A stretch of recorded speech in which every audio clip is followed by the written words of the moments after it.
उधर उत्तर प्रदेश के अलीगढ़ में मामूली कहासुनी के बाद हिंसा भड़क गई और उसमें 9 लोग घायल हो गए।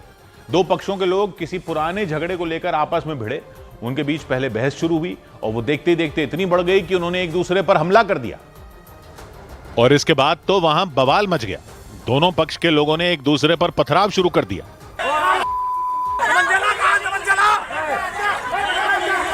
पत्थरबाजी शुरू होते ही वहां अफरा तफरी मच गई। कई महिलाएं भी पत्थर बरसाती नजर आईं। इस दौरान कोई भी पक्ष झगड़ा खत्म करने के लिए तैयार नहीं हुआ। इस बीच कुछ लोग हमले से बचने के लिए भागते भी दिखाई दिए। बीच सड़क पर यह हंगामा अलीगढ़ के इगलास इलाके में हुआ। हिंसा को देखते हुए वहां से गुजर रहे दूसरे लोग डर के मारे सड़क के किनारे खड़े हो गए ताकि उन्हें चोट न लगे। वो तो बच गए, लेकिन आपस में झगड़ रहे दोनों पक्षों के कई लोग घायल हो गए। उन्हें अस्पताल में भर्ती कराया गया। उनमें एक पक्ष ने आरोप लगाया कि ये झगड़ा रक्षाबंधन वाले दिन से शुरू हुआ था। इनके परिवार के राजकुमार ने मेरे चाचा मुकेश कुमार के घर आके रक्षाबंधन वाले दिन गाली गलौज की दारू पी के। दावा किया गया कि इस दौरान वहां फायरिंग भी की गई। मामले की जानकारी मिलने पर पुलिस ने कुछ लोगों को हिरासत में ले लिया और इसकी जांच में जुट गई। इसके साथ ही उस इलाके में पुलिस के कई जवान तैनात कर दिए गए ताकि फिर हिंसा न भड़के। इधर उत्तर प्रदेश के संभल में पुलिस और प्रशासन के अधिकारियों ने बिजली चोरी करने वालों के खिलाफ अभियान चलाया और इस अभियान के दौरान अधिकारियों ने उन लोगों पर शिकंजा कसा जो बिना कनेक्शन के कटिया डालकर बिजली की चोरी करने में जुटे थे। बिजली चोरी के खिलाफ यह अभियान वहां गुन्नौर तहसील में मौजूद कैल नाम के गांव में चलाया गया। इस गांव में 5000 से ज्यादा मकान हैं। अधिकारियों ने दावा किया कि गांव में सिर्फ 163 लोग ही बिजली का बिल जमा कर रहे थे 5000 में। सीधा मतलब यह हुआ कि पूरा गांव ही कटिया डालकर बिजली चोरी करने में जुटा था। बिजली चोरी के खिलाफ यह अभियान संभल जिले की गुन्नौर तहसील में आने वाले कैल गांव में चलाया गया। पुलिस और प्रशासन की टीम के साथ बिजली विभाग के कर्मचारी सुबह होने से पहले ही गांव में पहुंच गए। इसके बाद एक एक मकान में जाकर बिजली कनेक्शन की जांच की गई। जांच के दौरान दिखा कि ज्यादातर मकानों में कटिया डालकर बिजली की चोरी की जा रही थी। भारी मात्रा में बिजली चोरी वो पकड़ी गई है, जिसमें कई संभ्रांत लोग हैं, वो भी बिजली चोरी कर रहे थे। पुलिस के मुताबिक कैल गांव में 5000 से ज्यादा बिजली के कनेक्शन हैं, लेकिन बिल सिर्फ 163 लोग ही भर रहे थे। पुलिस के मुताबिक कुछ रोज पहले जांच के दौरान गांव में बिजली विभाग के कर्मचारियों के साथ मारपीट तक की गई थी। क्योंकि पूर्व में उनके साथ मारपीट या फिर बिजली चेकिंग के दौरान महिलाओं को आगे कर देने या घर नहीं खोलने, इस तरीके की तमाम वाकये प्रकाश में आए। बिजली विभाग की शिकायत के बाद डीएम की अगुवाई में बिजली चोरी करने वालों के खिलाफ अभियान चलाया गया। जांच के दौरान गांव के कई घरों में बिजली के कनेक्शन नहीं मिले, लेकिन लाइट जलती हुई मिली। सौभाग्य की एक बात यह कि ये संभल में ये लगभग पूरा गांव ही बिजली चोरी करता पाया गया। 5000 में 163 ही बिजली का बिल भर रहे हैं। 5000 में 163।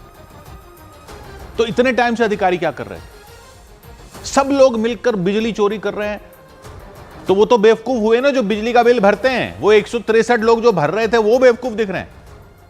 ईमानदार पब्लिक बिजली का बिल भी भरे और उसको बिजली महंगी भी मिले, क्योंकि चोर लोग बिल नहीं भरते। ईमानदार पर डबल मार। ये जिस गांव की खबर आई है, कैल गांव, ऐसा तो लगता नहीं है कि ये कोई अकेला ऐसा गांव होगा। बता रहे हैं जब विभाग वाले जाते थे तो सब लोग मिलकर उनको मारने दौड़ते थे, कभी महिलाओं को आगे कर देते थे। मतलब पहले से चल रहा है।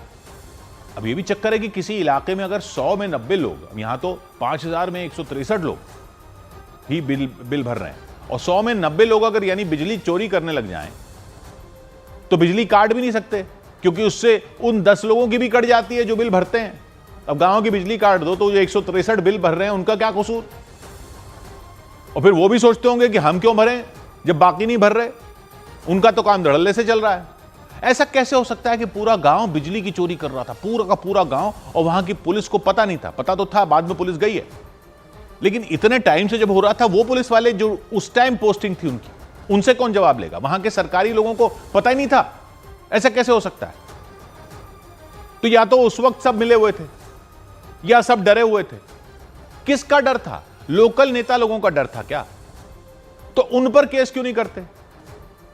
गांव के वोट क्या उसको जाते थे जो बिजली चोरी करवाने में मदद करता था? 5000 अगर गांव में लोग हैं, वो 5000 घर हैं, वो बिजली का बिल नहीं दे रहे, तो फिर ये सरकारें बिजली फ्री का नारा क्यों दे रही हैं? यहां तो ऐसे ऐसे गांव हैं जहां बिजली पहले से ही फ्री चल रही है। हक समझकर कटिया डालकर बिजली ले रहे हैं लोग। ऐसी खुली डकैती चल रही थी तो उस इलाके से चुने हुए नेता क्यों नहीं जवाब देंगे? नेता को पता नहीं था वोट लेने जब जाते थे, नेता का काम सिर्फ अपने इलाके की पब्लिक के लिए आवाज उठाना है, वोट लेना है। अगर इलाके की पब्लिक ही चोर निकले तो नेता किसका प्रतिनिधि माना जाएगा? और जिन अधिकारियों ने अब तक यह होने दिया, जिन जिन की अब तक वहां ड्यूटी लगती रही, वो क्यों नहीं शामिल माने जाएंगे इस चोरी में? 100 बात की एक बात। उधर राजस्थान के उदयपुर में बन रहे एक स्कूल का छज्जा गिरने से एक बच्ची की मौत हो गई। हादसे के बाद वहां चीख पुकार मच गई। बच्ची के परिवार वालों का रो रो कर बुरा हाल हो गया। उन्होंने आरोप लगाया कि स्कूल को बनाने में घटिया सामान का इस्तेमाल किया जा रहा था और यही वजह रही कि उस स्कूल का छज्जा गिर गया और वो बच्ची उसके नीचे दब गई। वो बच्ची उस छज्जे के एक हिस्से के नीचे दबी नजर आई। इसकी जानकारी मिलते ही वहां गांव वालों की भीड़ लग गई। बच्ची के परिवार वाले भी वहां पहुंच गए। अपनी बच्ची को इस हालत में देखकर उन्होंने जोर जोर से रोना शुरू कर दिया। इसके बाद उस बच्ची को मलबे के नीचे से निकाला गया, लेकिन इतनी देर तक वहां दबे रहने की वजह से उसने दम तोड़ दिया। जानकारी के मुताबिक वो स्कूल अभी बन ही रहा था और बच्ची अपने दोस्त के साथ उसके पास से गुजर रही थी। तभी अचानक वो अधूरा छज्जा भरभराकर उन दोनों के ऊपर गिर गया। इसके बाद वहां तुरंत राहत और बचाव अभियान चलाया गया। इसमें एक बच्ची की जान चली गई जबकि दूसरी बुरी तरह घायल हो गई। गांव वालों ने आरोप लगाया कि स्कूल को बनाने में घटिया सामान का इस्तेमाल किया जा रहा था और इसी वजह से यह हादसा हुआ। गांव वालों ने आरोपियों के खिलाफ सख्त कार्रवाई करने की मांग की। 100 बात की एक बात यह कि उदयपुर के गांव के इलाके में स्कूल बन रहा था, उसका छज्जा गिर गया, बच्ची की जान चली गई, तो बस अब अफसोस करना है। कौन चेक करता है सरकारी स्कूलों में कैसा कंस्ट्रक्शन हो रहा है? बच्ची की जान चली गई, कोई जवाब भी नहीं देगा कि ऐसा कैसा कंस्ट्रक्शन हो रहा था। गांव के स्कूलों में कोई स्टैंडर्ड नहीं रखने हैं। गांव के बच्चों की जान सस्ती होती है क्या? और जान जाने के बाद पुलिस आई तब भी कोई सलाखों के पीछे नहीं है अब तक। यह पता नहीं होता कि ऐसे केस में जिम्मेदार किसको ठहराना है। और आजादी का जश्न मना रहे हैं। आजादी के इतने साल बाद तक यह तो तय नहीं कर पाया कि पब्लिक की बच्ची की अगर सरकारी निर्माण गिरने से जान चली जाए तो जिम्मेदार कौन होगा? जांच नाम की चिड़िया बैठाओगे तब पता चलेगा। माफ करना, भगवान ना करे किसी की बच्ची के साथ ऐसा हो, लेकिन पब्लिक यही मानती है कि अगर भगवान ना करे किसी अधिकारी की बच्ची के साथ हुआ होता तो जेल में पकड़कर ठूंस दिया होता आपने पता नहीं किस किस को। ठेकेदार अगर घटिया कंस्ट्रक्शन कर रहा है तो ठेकेदार को ठेका देने वाले कौन थे? वो कैसे जिम्मेदार नहीं है? ठेका देने में ही उनका रोल है या कुछ हो जाए तो उनका कोई रोल नहीं है? क्यों नहीं होता? 100 बात की एक बात। उधर उत्तर प्रदेश के सोनभद्र में डीजल से भरा एक टैंकर पलटने के बाद वहां डीजल लूटने की होड़ मच गई। टैंकर में हजारों लीटर डीजल भरा था, अचानक बेकाबू हुआ और हादसे का शिकार हो गया। इसके बाद तो सड़क पर अफरा तफरी मच गई और आसपास के लोग उस सड़क पर बह रहे डीजल को लूटते नजर आए। उन लोगों ने डीजल को बाल्टियों में भरना शुरू कर दिया। उन लोगों में सबसे ज्यादा डीजल लूटने की होड़ मच गई। रुको रुको, हटाओ उधर। टैंकर पलटने का यह हादसा सोनभद्र जिले में मौजूद चोपन थाना क्षेत्र की मारकुंडी घाटी के पास हुआ। वहां हजारों लीटर डीजल से भरा वो टैंकर संतुलन बिगड़ने की वजह से सड़क किनारे पलटा दिखा। इस हादसे के बाद सड़क पर काफी दूर तक डीजल बहने लग गया और लोग अपने घरों से बाल्टियां और डिब्बे लेकर वहां पहुंच गए। एक तरफ कुछ लोग सड़क किनारे गड्ढों में भरे डीजल को मग से उठाकर बाल्टी में भरते दिखे तो दूसरी तरफ कुछ लोग टैंकर के पास फैले डीजल को डिब्बों में भरने लग गए। सड़क पर टैंकर पलटने के कारण जैम लग गया और वो लोग काफी देर तक डीजल इकट्ठा करते रहे। हालांकि टैंकर पलटने की वजह से उसका ड्राइवर बुरी तरह घायल हो गया और उसे अस्पताल में भर्ती करवाया गया। इधर उत्तर प्रदेश सरकार के पूर्व मंत्री स्वामी प्रसाद मौर्य को थप्पड़ मारने वाले लड़के को अयोध्या में सम्मानित किया गया। हनुमानगढ़ी के महंत राजू दास ने रोहित द्विवेदी नाम के उस लड़के को पगड़ी पहनाई, उसे आशीर्वाद दिया। कुछ दिन पहले रोहित द्विवेदी ने रायबरेली में स्वामी प्रसाद मौर्य को थप्पड़ मार दिया था।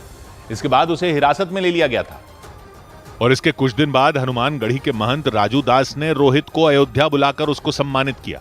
उन्होंने उसे पगड़ी पहनाई और आशीर्वाद दिया। रोहित को आशीर्वाद देता हूँ, रोहित ने नेक कार्य किया, खूब आशीर्वाद, खूब मंगल कामना। इस दौरान उन्होंने स्वामी प्रसाद मौर्य पर हिंदुओं का अपमान करने का आरोप लगाया। हिंदू नीच है, हिंदू हिंसक है, ऐसे शब्दों का प्रयोग किसी नीच के द्वारा किया जा रहा हो वो थप्पड़ न खाए? ऐसा संभव है क्या? कुछ दिन पहले यूपी सरकार में पूर्व मंत्री स्वामी प्रसाद मौर्य फतेहपुर के लिए निकले थे। इसी दौरान अपने समर्थकों से मिलने के लिए उन्होंने रायबरेली में अपना काफिला रोका था। उस वक्त जैसे ही वो गाड़ी से बाहर आए, उनके समर्थकों में मौजूद रोहित द्विवेदी ने उन पर हमला कर दिया था। इससे पहले रोहित हाथों में माला लेकर स्वामी प्रसाद मौर्य की गाड़ी के पास खड़ा दिखा था। वहां मौजूद दूसरे समर्थकों की तरह उसने भी उन्हें माला पहनाई थी, लेकिन इसके तुरंत बाद ही उसने स्वामी प्रसाद मौर्य के सिर पर थप्पड़ जड़ दिया था। ये देखते ही स्वामी प्रसाद मौर्य के समर्थक उस पर टूट पड़े थे। उन्होंने उसकी बुरी तरह पिटाई कर दी थी।